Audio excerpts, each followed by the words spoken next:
En nombre del Padre, del Hijo y del Espíritu Santo. Dios te salve María, llena eres de gracia, el Señor es contigo. Bendita tú eres entre todas las mujeres y bendito es el fruto de tu vientre, Jesús. Santa María, Madre de Dios, ruega por nosotros pecadores, ahora y en la hora de nuestra muerte. Madre de la Divina Gracia, Ruega por nosotros. San José, Ruega por nosotros. San Pío X, Ruega por nosotros. en nombre del Padre, del Hijo y del Espíritu Santo. Muy bien. Comenzamos una nueva serie de charlas. Esta vez van a ser marianas. La Virgen María, Nuestra Señora. Las charlas de Monseñor José Aníbal Verdaguer Corominas nos van a continuar cuando vuelva el Padre Gómez, que se fue de viaje, nos abandonó, tomó descanso. Entonces la última charla del Padre creo que es parece que es el 9, 10 de octubre, que está puesto en el cartel, en el flyer que mandamos, ahí dice cuándo es la última charla. Y nos quedan hasta esa última charla 3 martes. Anunciación. Anunciación. No sé si estoy escribiendo ahí. La sé que borró. 3 meditaciones del anuncio, de la salutación evangélica. Saludos, anuncio. Así estaba puesto. A la Virgen Santa. Bueno, esto va a ser mucho más sencillo que las conferencias anteriores. Es un tema espiritual. Entonces, más como tranquilo, apacible, más para reflexionar y crecer. Me olvidé. Ignacio, ¿dónde está por acá, no? Lo podía buscar, que me olvidé la hojita de la impresa en la impresora. Es más sencillo porque es contemplar. ¿Por qué agarramos un tema mariano? Por 2 razones. Por una razón como más del orden del bien común, o sea, del bien de la Iglesia, y por otra parte, en orden a nuestro propio bien personal, en orden al bien así de la Iglesia. Hoy por hoy Nuestra Señora estaba un poco radiada, apartada y disminuida, en cierta manera. Otro día como el amigo Comadrán tuvo un exabrupto, porque el 15 de agosto el Papa Francisco habla de la Virgen María como la hermana que va adelante.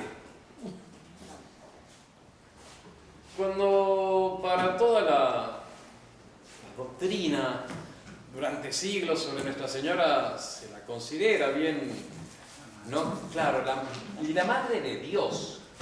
Madre de Dios, y la maternidad divina la llena a ella de gracia y en un lugar privilegiadísimo. Entonces es importante, uno como padre de ustedes, pastor, que va formando su fe, es fundamental el darle un lugar de privilegio a la Virgen María y no de manera secundaria. Muchas veces nosotros en los sermones de domingo tenemos tantos temas a hablar. Muchas gracias. La doctrina católica es tan rica y llena de 500.000 cosas que están espectaculares. Se pasa la vida y uno se da cuenta que no sabe nada. De una bronca, la pérdida de tiempo. Entonces, para el sacerdote que predica cada domingo tiene que seleccionar un tema. Pero de vez en cuando viene bien hacerlo solamente así de Nuestra Señora. Van a hacer estas 3 charlas, hablar de la Virgen María.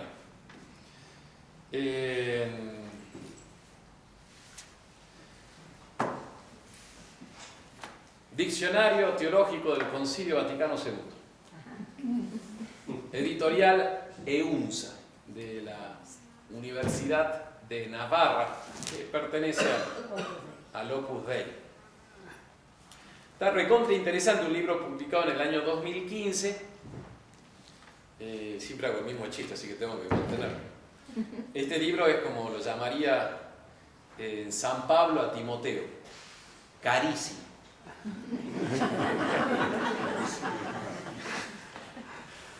Está recontra bueno. Y bueno, para hacer todo lo que contra lo que dice ahí, me imagino. No lee, hace contra y pega seguro. yo leo cualquier cosa, desde La Nación hasta Lutero. Entonces, No todo está bueno. no, por eso no, pero está bueno en cuanto te da luz y entendés.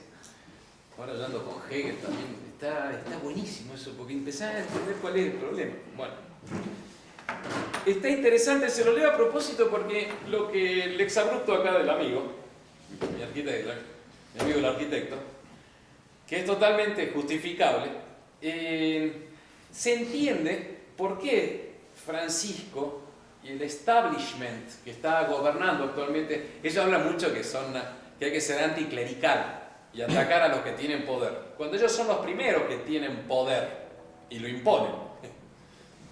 Hay varios misericordiados. Todo este establishment que está por detrás gobernando la iglesia tiene fundamento en los problemas que vienen de hace muchos años. A veces los católicos conservadores despotrican contra Francisco diciendo: no, pero este papa, ¿de dónde salió? Pero todo esto viene ya de antes. Y te lo dicen ellos mismos, no es que yo invento. Yo soy un lefebrista así, hecho y derecho, si quiere. Entonces usted, porque siempre ve las cosas así, lo dicen ellos, o sea, cuestión de leer, de formarse un poquito. ¿Y qué dice acá? Dice: en la primera mitad del siglo XX hubo una concepción que vinculaba la Mariología al tratado sobre la Iglesia. Esto dio origen a una Mariología de corte eclesiológico, que se presentó como alternativa al planteamiento tradicional de la Mariología, que era un corolario dependiente de la Cristología. Bueno, esa es la introducción. ¿Qué quiere decir acá? Y alguien entiende: Francisco está repitiendo esto. Lo resumo, porque vamos a hablar de la Anunciación. Yo quiero nada más mostrar la importancia de darle lugar a la Virgen. Eso nada más, a eso apunto. Y eso en contra del modernismo. ¿Qué dice acá? Antes del Concilio Vaticano II se la tenía la Virgen muy alta. Entonces estaba la Virgen pegadita a Jesús. En el orden hipostático de la unión de la naturaleza humana a la naturaleza divina en la persona del Verbo, en Jesús. Entonces todo el tratado anterior, que somos nosotros, la tiene a la Virgen María altísima. Porque claro, es la Madre de Dios, es la nueva Eva que viene a colaborar con el nuevo Adán para ser la madre de una nueva humanidad, la humanidad redimida. Entonces por eso de la Virgen María, nunquam satis, decían los antiguos, los santos, de la Virgen María nunca se habla lo suficiente. Está arriba, altísimo, al lado de Jesús está. Es inferior a Jesús, ciertamente. Ella es puro hombre, pura mujer, o sea, Jesús no es puro hombre. Jesús es verdadero hombre, pero verdadero Dios, y la persona es divina. En Jesús no hay una persona humana. Pero de las personas humanas, la más alta es la Virgen María. Pero es persona humana, no es divina. Por eso hay una diferencia infinita entre Jesús y María, criatura y creador. Pero la quiso asumir Dios al orden hipostático, se la lleva. Entonces, de los humanos, la más alta de todas. Bueno, esa era la eclesiología cristotípica, la va a llamar este tratado, y es un tema de discusión interesante. Dice: pero antes del concilio se venía desarrollando una nueva doctrina mariológica de la Virgen María, en que la ponía la Virgen más en relación a nosotros, a la Iglesia, la hermana, que va adelante. Ahí está, es clarísimo. Yo cuando le escuché me mataba de risa, pero para mí era claro, están todas en esa línea. Entonces nosotros no. La tradición no la ha tratado hacia la Virgen María. Y yo señalo, ya con esto tengo que pasar, vuelvo a insistir, todo esto estoy diciendo porque hay que formar a los católicos en el amor a la Virgen María. Además es nuestra esperanza. O sea, cuando la Virgen María llega al alma, te transforma la vida espiritual, eso ya individualmente. Pero también a nivel de la Iglesia. No es casualidad que las dos últimas veces que los papas han utilizado el poder máximo magisterial como doctor, como maestros de verdad, las dos últimas definiciones ex cátedra han sido en relación a la Virgen María. Es muy importante este dato. Es como que el cielo, la providencia, estaba guiando a la Iglesia Católica de los últimos tiempos para decirle, miren, están cayendo todos nuestros bastiones. Por ejemplo, Minas Tirith, no sé si les suena, el Señor de los Anillos. Mi cabeza va de acá para allá, pero no sé si han leído los libros, tenía 7 murallas y van cayendo, por el poder de los orcos, van cayendo y uno se empieza a refugiar a donde está la citadel, la ciudadela, la parte elevada del castillo, donde está el rey, la reina y la guardia de honor. Y esa era la Virgen María. O sea, en los últimos 2 siglos, antes del Concilio Vaticano II, el magisterio romano estaba diciendo, che, muchachos, soldados de Cristo, pongámonos alrededor de la Eucaristía de Jesús, de la misa, y de la Virgen María. Y así empezó a fortificar la ciudadela, la parte elevada donde está el rey. Son las 2 últimas definiciones dogmáticas. En 1854, Pío IX, Inmaculada Concepción, la definición, ¿no?, de la Inmaculada Concepción.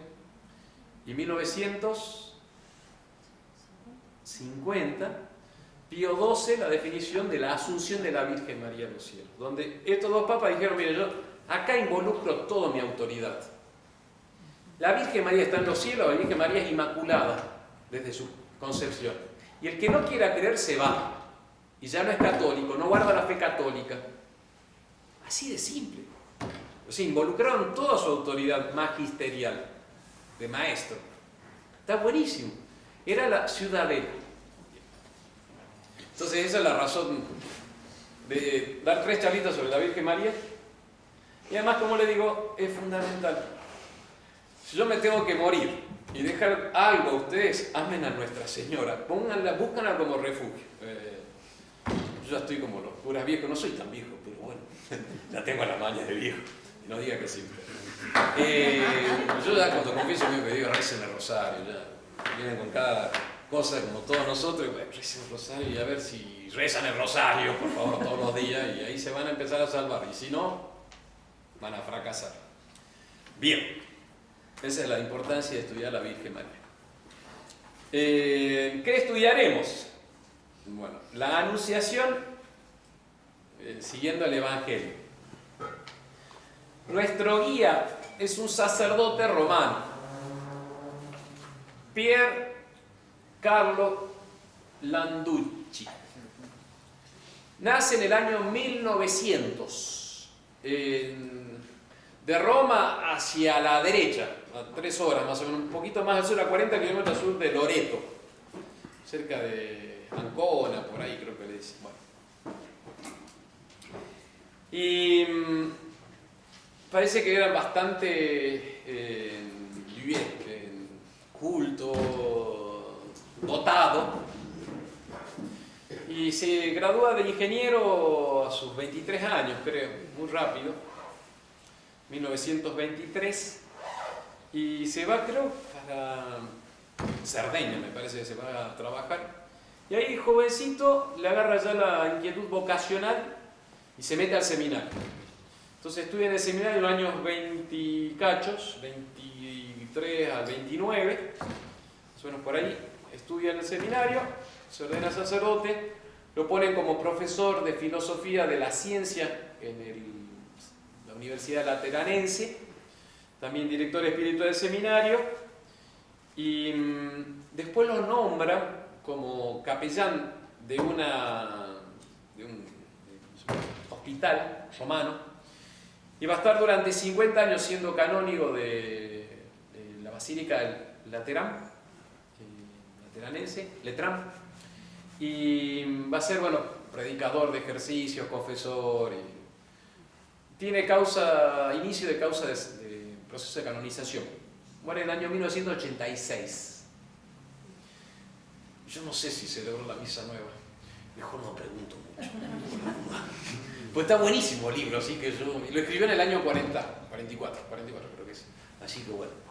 En el año 1950 el Papa Pío XII le manda, a través del cardenal secretario de Estado, una carta laudatoria de su obra, que está buenísimo. Y esta lo tradujo el padre Pagliarani. Ahora, como hay una hermana italiana, hay que empezar a intentar pronunciar bien. No Pagliarani, sino Pagliarani, algo así se parece ser. Entonces el padre Pagliarani, actual superior de distrito, perdón, general, apenas llega al seminario de La Reja, lo manda a traducir. Y está buenísimo. Es difícil de leer, pesado, pero está recontra bueno. Esta es nuestra referencia. Y está a la venta en nuestra librería a un módico precio. No es como Timoteo. No es como Timoteo, no. La charlita de hoy tiene 2 puntos. La casita de Nazaret y el saludo del ángel. La casita de Nazaret es la circunstancia del anuncio del ángel. El lugar, los actores, medio indirectamente lo vamos a ver, el momento. Y después el saludo del ángel, las primeras palabras. Dios te salve María, llena eres de gracia, el Señor es contigo, bendita tú eres entre todas las mujeres. Punto. Paramos ahí. La próxima charla la vamos a llamar la prudentísima. Vamos a ver la inteligencia de la Virgen María. Espectacular. Y en la última, bueno, el fiat, la encarnación. Entonces, primer punto, la humilde casita de Nazaret. El gran encuentro. Entonces, acá yo le voy a pedir, así como en los retiros espirituales, de contemplar. ¿Se acuerdan que se decía personas, palabras, acciones? Era el consejo de San Ignacio de Loyola. Dicho sea de paso, ya tenemos la fecha de los retiros espirituales. Estoy invitando al Padre Camargo. Ahora hay que hacer presión al secretario de distrito para que venga a predicar. Con un servidor lo vamos a meter así porque están buenísimos los retiros espirituales. Entonces quedan invitados, ¿no? Entonces, retiro espiritual de San Ignacio. En la contemplación te imaginas las personas, Nuestra Señora, una joven doncella, 15 años, por ahí más o menos, muy jovencita en todo caso, muy jovencita. Personas, palabras, el diálogo con San Gabriel se presentó, parece ser en figura humana. Lo vamos a ver. Entonces, personas, palabras, lo que se dicen, entonces imaginárselas, sentir el sonido. Y acciones, cómo se van moviendo las circunstancias del evento, del hecho. ¿Cómo sería Nuestra Señora? ¿Cómo es Nuestra Señora? Yo creo que es una alegría que vamos a tener en el cielo. Que ahora yo no me gasto, no hago el esfuerzo de imaginarme así como los detalles, si, qué sé yo, si el pelo era así o asá, si los ojos de la Virgen eran de tal color o de tal otro. Es un lío. Antiguamente en las películas de Nuestro Señor y de la Virgen María, estamos hablando de la década del 40, 50, el Santo Manto, había una película así, ¿no? El manto sagrado. Manto sagrado. Nunca creo que se mostraba el rostro de Nuestro Señor. Y de la Virgen, creo que, no sé, yo vi una escenita nada más así de la crucifixión de Nuestro Señor, siempre como de espalda. Y estaba bueno eso, porque ¿cómo es el rostro de Nuestro Señor? ¿Y Marcelino Pan y Vino? Tampoco no se lo ve, ¿no? Momento, creo, de costadito. No, tampoco. Estaba bueno eso, era el antiguo concepto, como que no... Te queda un signo de interrogación, ¿cómo es el rostro de estos, de Jesús y de la Virgen? Santazos. De Nuestro Señor y de la Madre de Dios. Bueno, no sé. Uno se lo puede imaginar un poco, pero dicen de Santa Teresa, ella misma lo cuenta, Santa Teresa de Jesús, ¿no? Que ella gozaba de algunas así como visiones de Jesús, de la Virgen, pero siempre me quedó grabado que cuando ella tuvo la primera visión imaginaria, o sea, que lo ve así con los ojos, no solamente una visión intelectual, lo vio con los ojos, vio la mano de Nuestro Señor, ya con eso quedó como tildada en éxtasis. Sí. Claro, debe ser tremendo ver la mano de Nuestro Señor.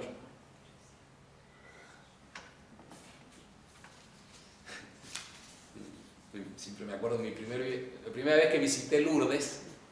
En mi antiguo oficio de superior tuve que varias veces cruzar el charco, ¿no? La primera vez fui muy jovencito, de 19, 20 años. Mi familia me mandó con el seminario y pasamos por Lourdes. Yo fui a rezar muy temprano en octubre, eran 28, 29 de octubre, entonces ya hacía bastante frío, es el otoño europeo. Me fui a rezar muy temprano, porque ese día salíamos como a las 8 de la mañana, entonces me fui a las 5:30. Apenas abrían el santuario de Lourdes, me fui a rezar. Entonces había 2 o 3 personas rezando y de pronto me quedé solo. El julepe que me hace. Señor, no te me aparezcas, se viera ridículo la oración, pero bueno. Que debe ser muy impresionante tenerla. Esa era la gana que usted tenía. No te me aparezcas, señora, se cruzaba desde ¿viste? Bueno, entonces imaginarse la Virgen María. Ese momento se encuentra la misericordia de Dios, en ese momento precioso, bendito de la Anunciación. Se encuentra la misericordia de Dios que tiende la mano. Estábamos destruidos. No servíamos para nada. Llevábamos siglos de pecado. La humanidad, prevaricadora, pecadora. Siglos de estar hociqueando en nuestro propio lodo. Como los perros, ¿viste? Que haces hociquear. Estamos ahí revolcándonos en el lodo. Y en ese momento bendito de la Anunciación, Dios se inclina su mano para levantar. Y da su mano a una criatura bendita, preparada por Él desde toda la eternidad, que da su mano a Dios en obediencia, diciendo fiat. Santo Tomás va a decir que en la Virgen María está toda la humanidad puesta, la humanidad redimida, la humanidad que responde con obediencia a Dios. En la Virgen María, de ella pendía toda la historia de la salvación. Es muy fuerte eso. Dice el autor, miren, si en el primer Adán y la primera Eva, ¿no es cierto? O sea, Adán y Eva, nuestros primeros padres. En teología, los santos van a hablar ellos de un nuevo Adán y una nueva Eva, Jesús y María, porque los dos son como padres de una nueva humanidad, la Virgen María y Jesús. Entonces el autor dice, si hubiese caído solo Eva, en los primeros padres, y no hubiese caído Adán, o sea, ¿habría habido pecado original, Ramiro? No, exactamente. Si caía Eva pero no caía Adán, no se transmitía el pecado original. Porque el jefe, el responsable, era Adán. Pero bueno, cayó primero Eva y cayó después Adán. Entonces dice el autor, la redención viene de Cristo. Pero en los planes de Dios quiso que al lado de Adán, del nuevo Adán, hubiese una nueva Eva. Y que dependió de esa nueva Eva el nuevo Adán. Es muy fuerte esto. Ustedes recuerdan que la Virgen, recuerden constantemente que la Virgen María en las bodas de Caná adelanta la redención. Entonces ella tiene un poder sobre el corazón de Jesús. En la película de La Pasión de Mel Gibson, ella aparece junto en los momentos más importantes, como que lo levanta nuestro Señor. Por ejemplo, que es la flagelación, nuestro Señor se cae destruido, y cuando aparece la Virgen María, nuestro Señor se pone de pie. No sé si se acuerdan, muy católico eso. Es ella la que lo va a sostener a nuestro Señor. O sea, hay algo en ella. Es madre, dice Santo Tomás. Por la anunciación se expectaba el consentimiento de la Virgen, que actuaba como en nombre de toda la humana naturaleza. O sea, en esa joven doncella, en sus palabras, en su corazón, ahí dependía toda la humanidad redimida. Increíble. La caída del género humano dependió de la rebelión de Adán, pero de hecho no se dio en el orden presente sin la caída de Eva. De modo similar, la redención dependió de la encarnación e inmolación del Verbo, pero de hecho no tuvo lugar en la divina economía presente sin el fiat de María, la nueva Eva. Entonces, en ese momento de la anunciación estamos en el centro de toda la historia donde va a comenzar la redención, la encarnación del Verbo, el asumir la naturaleza humana en el seno bendito de la Virgen Santísima, tomar de su sangre purísima la materia para hacerse hombre. Esa encarnación está orientada hacia la inmolación, la redención, la muerte de cruz. Entonces estamos en un momento fundamental. Por eso lo recordamos los católicos, los cristianos, 3 veces por día, con el Ángelus, el momento de la encarnación. Bien. El gran encuentro, el centro de la historia. Veamos ahora la pobreza, que va a ser circunstancia fundamental para entender la encarnación. Hay un contraste entre el paraíso reluciente de la primera Eva, estaba el paraíso perfecto y lleno de luz, con la humilde y pobre casita de Nazaret. De hecho, la casita de Nazaret se puede visitar en Loreto, ha sido trasladada por los ángeles desde Nazaret, pasó por Albania, creo, primero por Grecia, después por Albania y terminó finalmente en Loreto, Italia, cerquita de Roma, 3-4 horas, pero relativamente cerca. Como fue trasladada por los ángeles haciendo esas escalas, estaba una casa en tránsito, como dicen en temas del aeropuerto, ¿no? La Virgen de Loreto es la patrona de los aviadores. Se puede visitar la casa en Loreto, es muy sencilla y pobre y... Ella ya era huérfana. Sí, eso, era lo más probable. El otro día se lo decía a los niños de la primaria y vino uno que había leído, no me acuerdo, que revelaciones de alguna de estas videntes, Catalina Emery, creo que se llama así, ¿no? Yo nunca la leí. Dice, no, pero en tal revelación, parece que sí. Algunos dicen que todavía estaban sus papás con vida, entonces dicen que la Virgen, que Santa Ana jugaba con el niñito Jesús, como una abuela con su nieto. El autor dice más bien que ya estaba huérfana, entonces más pobre, justamente. Eso mostraría la precariedad que tenía la Virgen María. No era pobre, miserable, porque tenía su casita, incluso quizá algo más. Decían, no sé, que ella había tenido bienes, pero al quedar huérfana quedan en manos de la sinagoga, los bienes de ellos. No lo refiere acá, por eso quizás se van a vivir. José parece también que no era muy pudiente.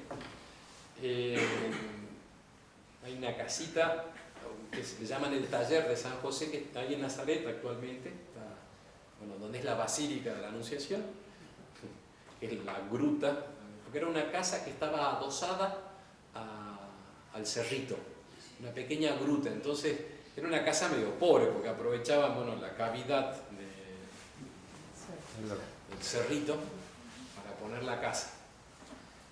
De ahí a pocos metros hay una casa, actual santuario, que se llama el Taller de San José. Parece que era también de ahí, pero que tampoco era muy rico, y se van a vivir más a la casa de los papás de la Virgen María, de San Joaquín y Santa Ana. Entonces la casita de Nazaret, la circunstancia es como una pobreza, oscuridad, donde nuestra Señora está encerrada, escondida a las miradas de los hombres, del ruido mundanal.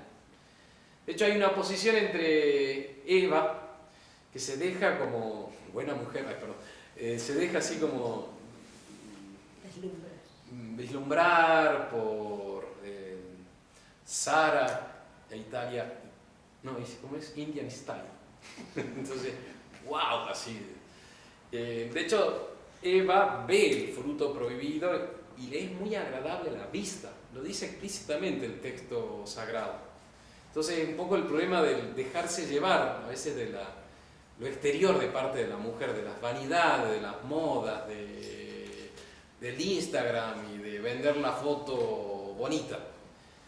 Nuestra Señora, al contrario, está encerrada, está escondida. La belleza es interior, no exterior.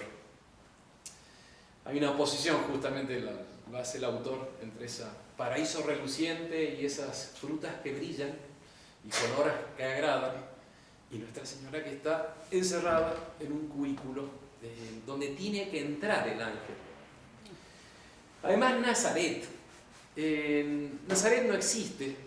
Los historiadores y escritores clásicos, profanos, solamente incluso en la misma Biblia, en el Antiguo Testamento, no se habla de Nazaret, un pueblo perdido, allá, en medio de la sierra, son las sierras de Galilea, que vienen desde, ¿cómo se llamaba esta ahí? Las montañas más altas, que están al norte de... Eso. Y se van desarmando hasta la llanura del Estrelón, que está justo, la serranía se acaba ahí, y ahí está Nazaret, fuera de las rutas comerciales. No lo menciona en el Antiguo Testamento, no lo mencionan los escritores profanos, no existía Nazaret. Y ahí es mandado el ángel del Señor a una joven, la Virgen, ya desposada, ya prometida en matrimonio, entregada en matrimonio, en el pueblito de Nazaret, en Villorio, una casita así, de nada.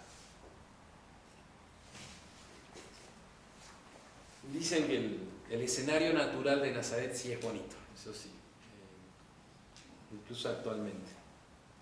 Yo con una bronca, nosotros pasamos estudiando la Sagrada Escritura, nos deberíamos en todo caso, y en el 2020 íbamos a hacer una peregrinación internacional a Tierra Santa, y me regalaron la peregrinación. Yo no pensaba ir, carísimo. Vino la pandemia, se acabó. Yo me había empezado a preparar porque tenías que estudiar bastante para saber bien Se dónde había estar. hecho una el año anterior, ¿no? La fratería, sí, sí. Sí, hacen desde Europa, pasa que irse de acá los problemas. Nosotros tenemos que ir a Europa y después para... Normalmente no hay viajes directos, tenés que ir por Italia o por España, Francia. Bueno, quedará para la próxima vida. Alguna vez conoceré el cielo. Si es que queda algo después de batallar. Mientras tanto está bueno estudiar, porque estudiar te reemplaza viajar. O contemplar. Bueno, una casita pobre, entonces, adosada, una gruta de una huérfana con herencia, pero con cierta estrechez que tenía Nuestra Señora. Las disposiciones de la Virgen son de pobreza y va en contra de todo lo que es las tres concupiscencias de las cuales habla San Juan, diciendo: cuídense, jóvenes, de no dejarse llevar por la concupiscencia de la carne, la concupiscencia de los ojos, y ¿por qué más es? Y la soberbia de la vida. Eso. Que serían las tres tentaciones que tenemos todos, o sea, de las tentaciones de la concupiscencia de los ojos, que es toda el tener dinero, el brillar, el ser renombrado, el tener muchos likes, o sea, es todo lo que es el mundo moderno, el vender. Concupiscencia de la carne, bueno, todo lo que es la sensualidad, y la soberbia de la vida, el orgullo, el amor propio. La casita de Nazaret es lo opuesto. Ella está encerrada, en pobreza, en desprecio, ignorada de todo el mundo. Ahora le hablamos buenísimo de ella, pero era porque estaba ignorada, estaba ahí rezando. El ángel debe entrar a donde ella está encerrada, no se deja ver. ¿Qué estaba haciendo la Virgen en ese momento? San Bernardo va a decir: orabat patrem sum in abscondito, in secretarium pudici ubidi. En lo secreto, escondido de su propia habitación, como la puerta cerrada. Es el consejo que da nuestro Señor: que tú no seas como los fariseos, o los hipócritas que van y se ponen a rezar delante de todos, sino que en lo escondido de tu habitación, cerrando la puerta, allí reces al Padre, y el Padre que ve lo oculto te premiará y te dará. Bueno, Nuestra Señora estaba en secretarium pudici cubidi, o sea, en su habitación pudorosa, encerrada, modesta. Allí ella rezaba. Rezaba al Padre en lo escondido. El autor, que a veces se meten así como en algunas reflexiones, disquisiciones psicológicas, dice, bueno, algunos dicen, porque él escribe recientemente, cuando ya empezaban los modernistas a destacar la figura psicológica de la Virgen María, que va a terminar en todos estos libros modernos que hablan de María de Nazaret. Muy usada actualmente en el modernismo también, en la predicación actual. María de Nazaret, contemplarla como muy humana, ¿no es cierto? Que lo era, por supuesto, la mujer por excelencia. Pero surgieron muchos estudios así como psicológicos de la Virgen María. Entonces el autor los conoce y se pone a rebatir. Algunos decían: no, la Virgen María estaba, qué sé yo, cocinando, cuando se le aparece el ángel, ¿no? Estaba, no sé, limpiando la casa. El autor, citando a San Bernardo y a muchos santos padres, va a decir: estaba rezando la Virgen. Es verdad que la Virgen María no tenía distracciones como nosotros. Nosotros nos ponemos a rezar, nuestra cabeza se nos va a cualquier parte. Y nos pasa así, y esa es nuestra triste existencia. Hay que ponerse a rezar. Pero bueno, ella no, porque ella no tenía el pecado original. Entonces cuando la Virgen María rezaba, ella lograba poner su inteligencia, su imaginación, todo su corazón en Dios nuestro Señor. Es verdad que ella tenía entonces un dominio de su sensibilidad que no tenemos nosotros. Pero eso no obstaba, dice el autor, que ella tuviese una manera de pensar y de reflexionar muy humana, que es discursiva, van a decir antiguamente, en la filosofía tomista y aristotélica, se dice que la inteligencia humana no es intuitiva como los ángeles o como Dios, que ve directamente y entiende todo y tiene certeza, sino que el hombre, a través de nuestra segunda operación del intelecto, bueno, de cosa de filosofía, nosotros vamos conociendo por afirmación-negación, por juicios. Y por eso nuestra inteligencia es discursiva, racional. Entonces Nuestra Señora también tenía una manera racional, discursiva de pensar. Por eso Nuestra Señora, dice el autor, conseguía una mayor concentración, por decirlo así, o mayor unión actual a Dios nuestro Señor en la oración. Entonces dice, en el momento más sublime, en el cual Dios baja a la humanidad, a la tierra, al mundo, donde manda un embajador, donde manda un ángel a pedir el consentimiento a una virgen, doncella, para decirle, María, ¿quieres? ¿Te animas? Dice él, estaba rezando, o sea, es evidente, estaba rezando, dice, era el momento más importante de toda la humanidad. Todo se preparó para ese momento, para ella, para la Virgen María, porque ella era Jesús. Entonces, estaba preparado todo para ella porque ella era Jesús. Entonces, no se puede pensar que la Virgen estaba, no sé, limpiando, cocinando, Viendo una novela turca. lavándose los dientes, ¿no? ¿Y qué estaba rezando? Entonces, bueno, ahí seguimos metiendo en la contemplación. ¿Qué rezaba Nuestra Señora? ¿Qué pedía? El clamor del corazón de la Virgen, del corazón inmaculado, debe haber sido el de todas las almas justas en el Antiguo Testamento que pedían la llegada del Redentor. Porque nadie mejor que ella conocía la tragedia del pecado y que sufre la humanidad prevaricadora, el pecador. Nadie mejor que ella, con esa alma inmaculada, con su fe pura y sin tacho, o sea, que veía, Nuestra Señora tenía fe, veía claramente el problema del pecado y de nuestra desobediencia y de la falta de honra que le dan nuestros pecados, incluso veniales.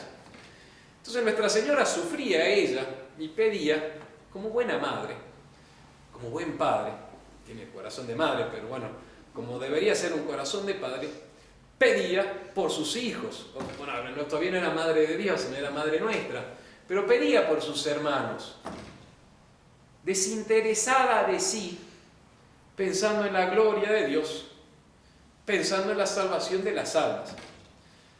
Eso se lo digo a los papás acá.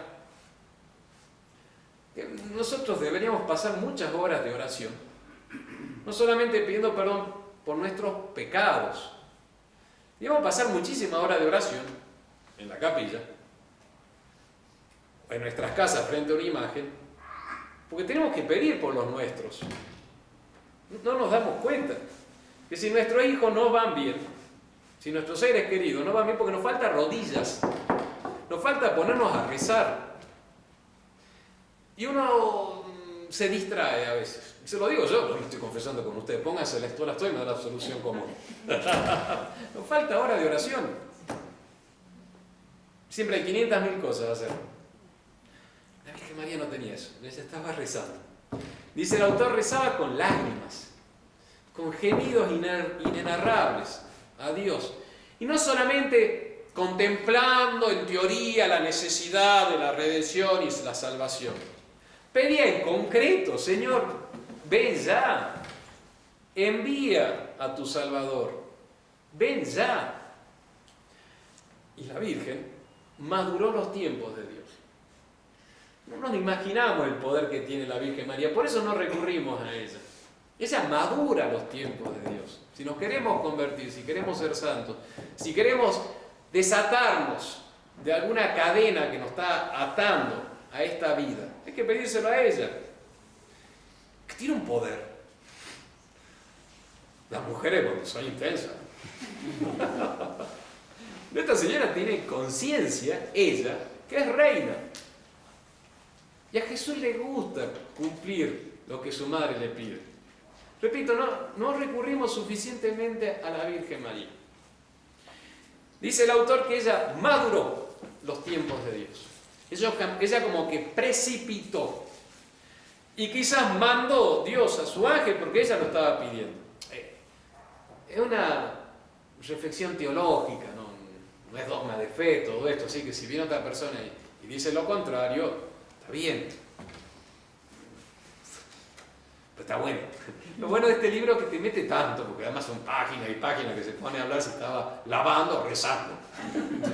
3 páginas hablando de eso y está esta posibilidad la otra. Pero está bueno porque te mete en una contemplación. ¿Qué hacía Nuestra Señora? ¿Dónde está esto? El poder impetratorio de la Virgen Santa. Página 32, esto estaba muy bonita. En María encontramos un visible llanto amarguísimo, compasivo y reparador. ¿Cómo habría podido ella implorar con tanto ardor al Divino Salvador si no era porque comprendía toda la tragedia de la fracasada humanidad y mucho más la prevaricación del mismo pueblo elegido? Pienses en el poder impetrador de aquella de cuya palabra dependía la encarnación misma del Verbo de Dios. Eso hay que repetir. De ella dependía. No era de ella. Si ella no decía fiat, hágase tu voluntad. Si ella no decía, he aquí la esclava del Señor, esto fracasaba, muchachos. Cerramos el boliche y ya está, se acabó. Pero ella dijo que sí. Hubiera sido imposible que diga que no. Era libre. Está bueno, ahora vamos a llegar, no se me adelante. Pero está bueno. O sea, no estaba predestinada, ¿sí? Para... Era libre. Iba a responder que sí. Es que ahí el misterio justamente entramos en todo. No evoquemos situaciones complicadas en la charla de la predestinación. Ahora ando leyendo Lutero, una historia de Lutero. Y sí, claro, lo tenía el tema, yo no sabía que lo tenía tan metido Lutero, el problema de la prevaricación. De la predestinación. Pero bueno, era libre. Y lo dijo libremente. Y por eso uno tiene que exaltar la libertad de Nuestra Señora. Y eso también nos debe animar a nosotros, que a veces somos chantas y queremos que Dios haga todo. Pero también nosotros tenemos que poner de nuestra parte. Eso, bueno, es el problema de la gracia y la libertad, ¿no? Fue libre cuando le pidió que hiciera el milagro en la boda. Sí, y además, Absolutamente. libre. Y mandó ella. Y se ordenó. puso firme, y lo ordenó. Eso es precioso. El momento que ella, la boda de Caná también sería para otra meditación. Cuando ella dice, háganse, y sabía lo que estaba haciendo Nuestra Señora. Y él le recrimina que está adelantando el tiempo. Sí, y lo hizo a conciencia. Tremenda. Lo digo con cariño, por supuesto. Con mucho cariño se lo digo a Nuestra Señora. Quiero, de manera, en lenguaje actual, moderno y argentino, quiero señalar la grandeza de la Virgen y su autoridad de madre. Cómo Nuestro Señor se deja. Está buenísimo. Entonces, así comprenderá cómo, ¿verdad? Pienses en el poder impetrador, o sea que tiene poder de conseguir, eso impetrador, de aquella de cuya palabra dependía la encarnación misma del Verbo eterno y por lo tanto de la redención. Así se comprenderá cómo realmente ella, con su oración, hiciera madurar los tiempos. Está buenísimo. Y la última pregunta, de las circunstancias, ¿era de día o era de noche? Yo diría que era mañana. Yo diría que era a la mañana. No se sabe, no se puede saber. Dice que según tal o cual pasaje de la Escritura, del Antiguo Testamento, que se puede aplicar a esa circunstancia, se podría pensar que fue de noche. Porque hay una expresión de la sabiduría que dice: cuando un tranquilo silencio ocupaba todas las cosas y la noche, siguiendo su curso, se hallaba en la mitad del camino, tu omnipotente palabra desde el cielo, cual terrible campeón, se lanzó en medio de la tierra condenada al exterminio. Preciosa el pasaje. Lo cantamos en el domingo de la octava de Navidad. Se lo aplica. Cuando era de noche, en silencio, tu palabra. Hay un juego entre silencio y palabra. También nosotros deberíamos buscar a Dios en el silencio, en la oración. Ahí es cuando Dios te habla. En el ruido no. Bien. Está Nuestra Señora en esa oración con sus lágrimas y se le aparece un ángel. Se le aparece San Gabriel. ¿Quién era San Gabriel? Un ángel. Un ángel que aparece en el Antiguo Testamento en el libro del profeta Daniel. Y a través del profeta, del ángel, Dios le enseña al profeta el tiempo de la redención, de la encarnación, de cuando va a venir el Salvador. ¿Cuántas son las 49, 70 semanas? ¿Cómo era? Esta semana sí, tenemos. ¿Cuánto? 70. 70, ¿no? Es las 70 semanas que Daniel ve que va a venir el Redentor, bueno, el Hijo del Hombre. Es él, entonces, el arcángel San Gabriel. El arcángel San Gabriel también se le aparece a Zacarías. Ahí nomás ¿qué son? Unos meses antes, quizás de la aparición a la Virgen María, cuando le va a avisar de que va a concebir un hijo, su esposa que era estéril, anciana, que es el precursor. ¿Qué significa Gabriel? Hombre en el que Dios confía, el fuerte de Dios. Entonces, es un ángel, o sea, una naturaleza poderosísima. Él en particular tiene el nombre de el fuerte de Dios. Posiblemente, probablemente se presenta en figura humana. Y este fuerte de Dios, esta naturaleza que está por encima de la naturaleza humana, se va a presentar con reverencia a esa doncella. El primero que hizo un acto de culto, de veneración a la Virgen María, fue un embajador del cielo. Fue un ángel. El primero. El arcángel San Gabriel, que se presenta ante la que va a ser la madre de Dios. Él venía a traerle el mensaje de que ella va a ser la madre del Hijo de Dios. Y San Gabriel sabía claramente quién era Dios y qué era la naturaleza humana y lo que iba a pasar. Entonces él traía ese mensaje. Y le dice: salve, alégrate, María. A mí me da una vergüenza. Acá está todo el texto griego.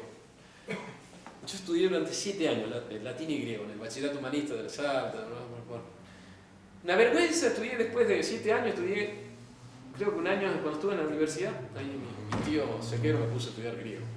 El Evangelio se puso a Mateo en griego. Yo estaba estudiando ciencia económica, nada que ver.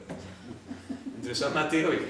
Después en el seminario también estudiamos y tengo un bloqueo mental a todo lo que es griego. Así que bueno, podría decirlo en griego, pero me da vergüenza. Jaire, María, toda esa cosa. Porque rezábamos en griego el Ave María en cada oración, cada vez que rezábamos en el colegio. Una vergüenza, pero bueno. Es muy bonito estudiar griego. El padre Camargo anda estudiando griego y se disfruta así, es mucho mejor. ¿Alguien sabe griego acá? Podría decir, no, porque es muy bonito estudiarlo. Me decía mi tío, es muy importante estudiarlo en el idioma original, pero bueno. El día de mañana lo estudiaré, lo repasaré, pero bueno, la expresión lo dice acá, es Jaire, en griego significa alégrate, o sea, el Ave María, el Salve María, no es la paz sea contigo, como era el saludo típico entre los arameos hebreos, es alégrate, alégrate, y no le dice María, le dice alégrate llena de gracia. el autor va a señalar que en ese alégrate, que es un saludo distinto, que lo refiere San Lucas en el Evangelio. San Lucas recibe de la Virgen María toda la información de la vida oculta de nuestro Señor Jesucristo. Es San Lucas el que va a señalar 2 veces que la Virgen guardaba en su corazón todas estas cosas, meditándolas. Esa expresión viene en 2 momentos del Evangelio, es muy bonita. Y ella guardaba todas estas cosas en su corazón. Habla mucho de la mujer, de la interioridad de una mujer buena, que se queda reflexionando y lo guardaba como algo muy apreciado, muy, muy querido. Es San Lucas que va a decir eso de la Virgen María. Entonces San Lucas conoce bien a Nuestra Señora. Entonces esta expresión, alégrate, llena de gracia, viene de la boca misma de la Virgen Santísima. Es ella que se lo cuenta a San Lucas. ¿Por qué el ángel utiliza la expresión alégrate y no la paz sea contigo?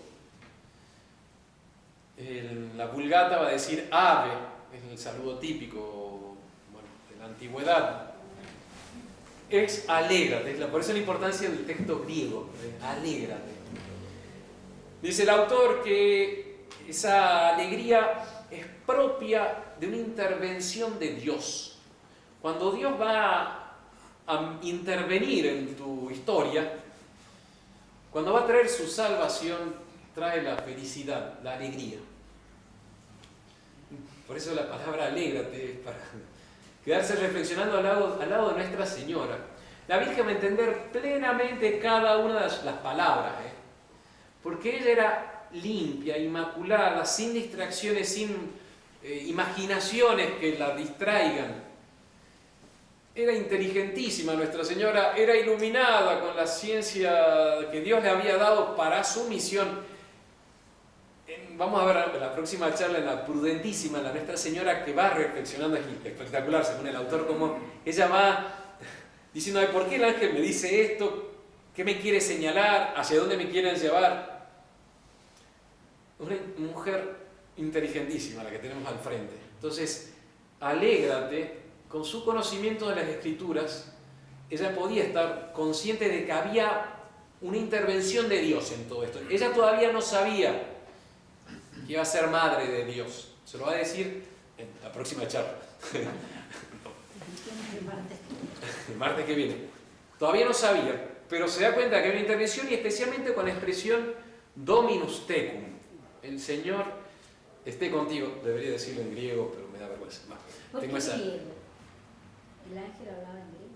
No, pero el Evangelio de San Lucas nos llegó, el texto original más antiguo, nos llega en griego. Si no me equivoco, sí, y él lo escribe en griego.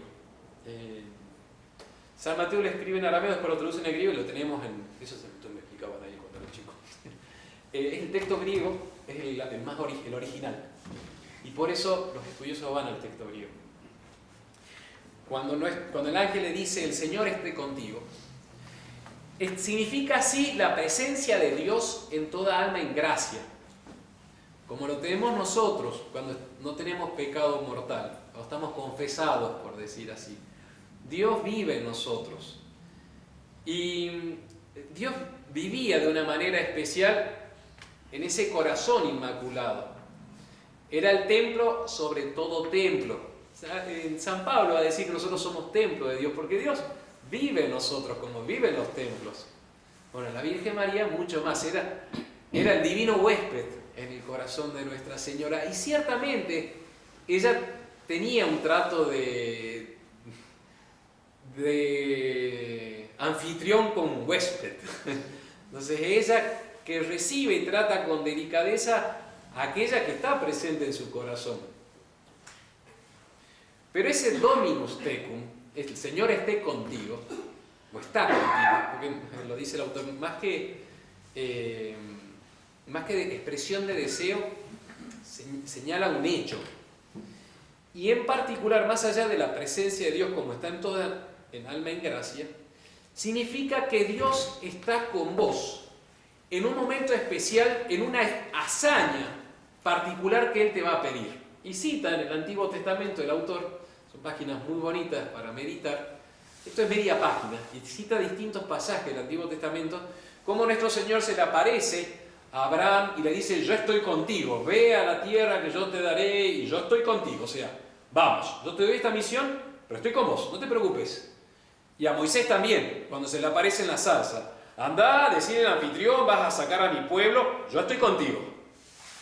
Y cuando tiene que cruzar a Josué para entrar a la tierra prometida, yo estoy contigo. Y a David también. Entonces, esa expresión, estoy contigo, estoy a tu lado, es porque Dios te está mandando una misión especial. La misma frase nuestra que le dice el ángel: bendita tú eres entre todas las mujeres, hace referencia a una misión como la tuvo en el Antiguo Testamento Judith, que liberó al pueblo de Israel de, ¿cómo se llamaba? El que iba a destruir todo el templo de Jerusalén. En la historia de Judith, de esta santa mujer que mata y corta la cabeza a... Eso. Holofernes, ¿no? ¿Se acuerdan de ese pasaje? Podríamos hacer otro cursito de las imágenes del Antiguo Testamento, imágenes bíblicas de la Virgen María. Porque da para mucho, está buenísimo. Las imágenes del Antiguo Testamento que hacen referencia al poder de Nuestra Señora son espectaculares. También son varias, las santas mujeres del Antiguo Testamento. Es lo que le hemos leído hace poquito en la fiesta de los dolores de la Virgen, ¿no? Bendita tú eres, que no has dudado en exponer tu vida para la salvación del pueblo, y bendito es el Dios de Israel que ha dado la victoria. ¿Se acuerdan? Es de ahí justamente, es porque el estadio bendito tú eres entre las mujeres, es lo que le dicen a Judith. Nuestra Señora también recibe la misma alabanza. El autor va a señalar que la Virgen sabe lo que le están diciendo. ¿Eso atenta contra su humildad?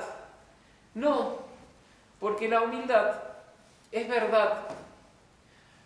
Y es verdad que a nosotros, si nos dicen: che, mirá, vos tenés tal o cual cualidad, o vos te das cuenta que sí, que tenés esta gracia, este don, talento que Dios ha dado, que quizás no tienen los otros, es verdad que ahí sí a nosotros, como somos pecadores, orgullosos, nos empieza a crecer el ego, y muchas veces Dios oculta, y gracias a Dios que nos oculte, todas nuestras pequeñas tonteras que tenemos, porque si no, nos hacemos unos pavotes, inflados, hinchados, y no, nabos, pavos. Y es verdad, porque tenemos el pecado original, pero la Virgen María no tenía eso. Entonces, todo el canto de este saludo tan elogioso que le hace el ángel a la Virgen, lleno de piropos, podríamos decir, de alabanzas, de honras, a Nuestra Señora para nada le iban a mover el amor propio, más bien le estaban destacando lo que ella sabía que tenía. A veces los autores modernistas creen que la Virgen María no sabía nada de quién era ella y que se empezó a dar cuenta lentamente que Dios la había llamado.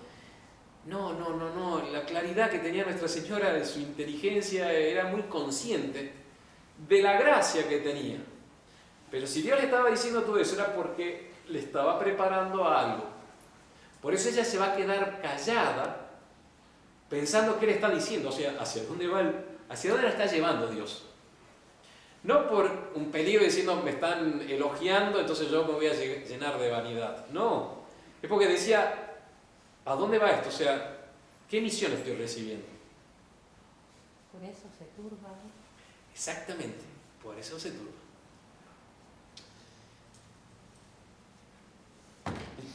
Alégrate, llena de gracia, el Señor es contigo, bendita tú eres entre todas las mujeres. Bendita tú eres hace referencia a esa misión que se va a destacar sobre todas las otras mujeres. Terminamos con llena de gracia.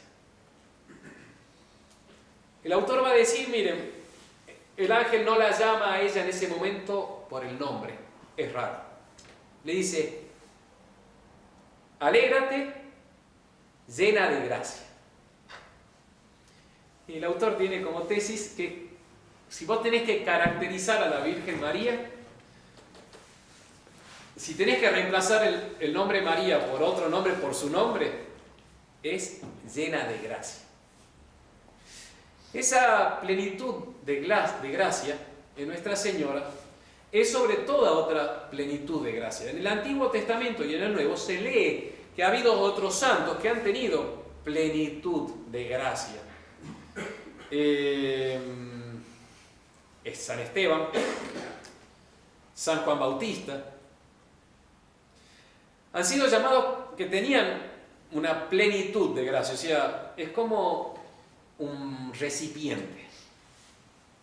Vos agarras un vaso chiquito, agarras una jarra, agarras una palangana y sacás del mar agua de mar y la llenás en un vaso, la llenás en una jarra, la llenás en una palangana. La palangana tiene más que el vaso, pero si el vaso está llenito, está pleno. Si la jarra está llena, está plena. Y si agarraste una palangana, tiene mucho más que el vaso. Está pleno.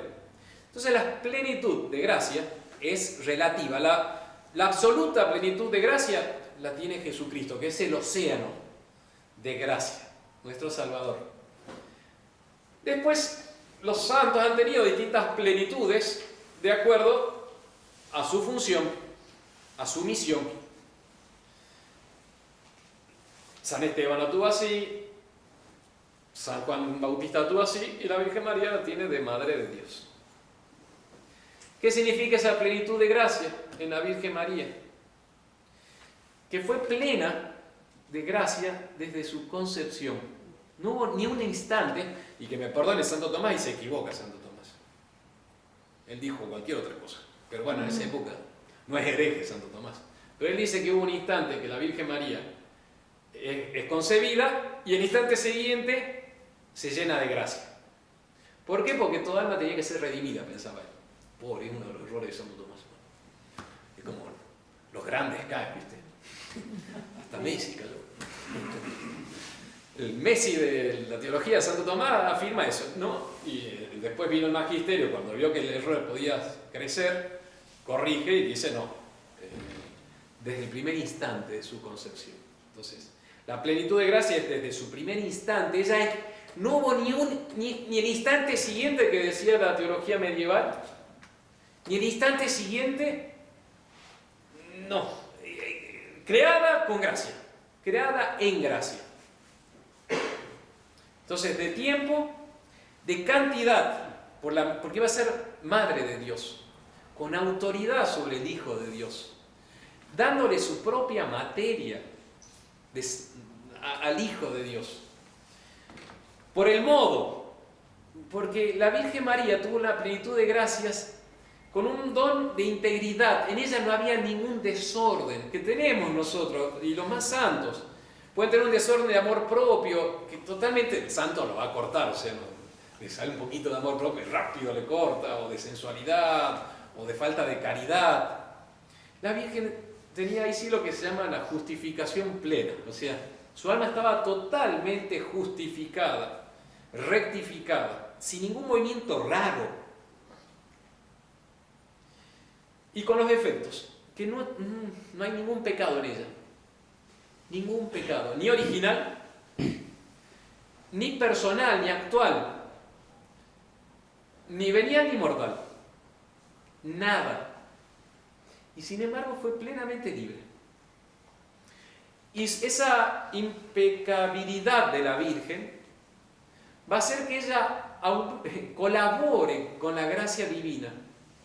No solamente estaba preservada de pecado, sino que ella colaboraba, llena de gracia. Bien.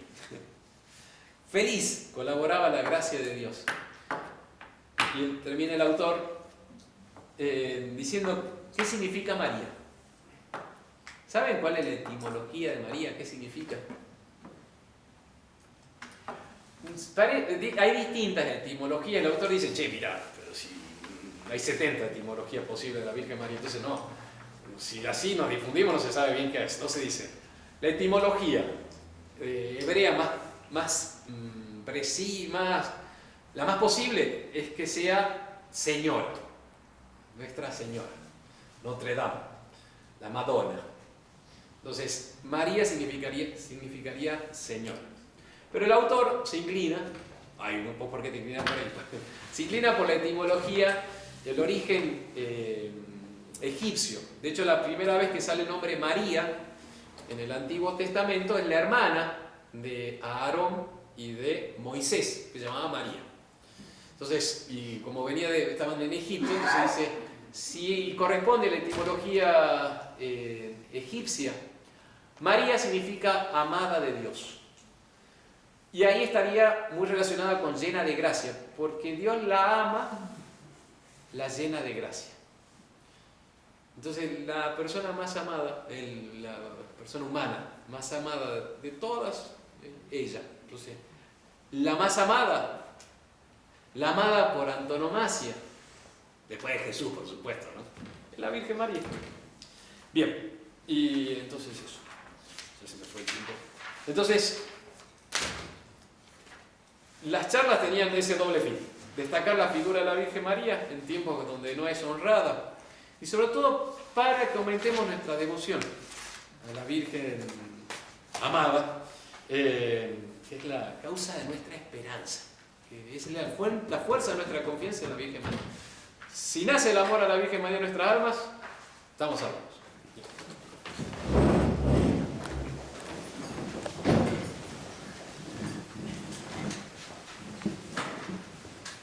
Dios te salve María, llena eres de gracia, el Señor es contigo, bendita tú eres entre todas las mujeres y bendito es el fruto de tu vientre Jesús. Santa María, Madre de Dios, ruega por nosotros pecadores, ahora y en la hora de nuestra muerte.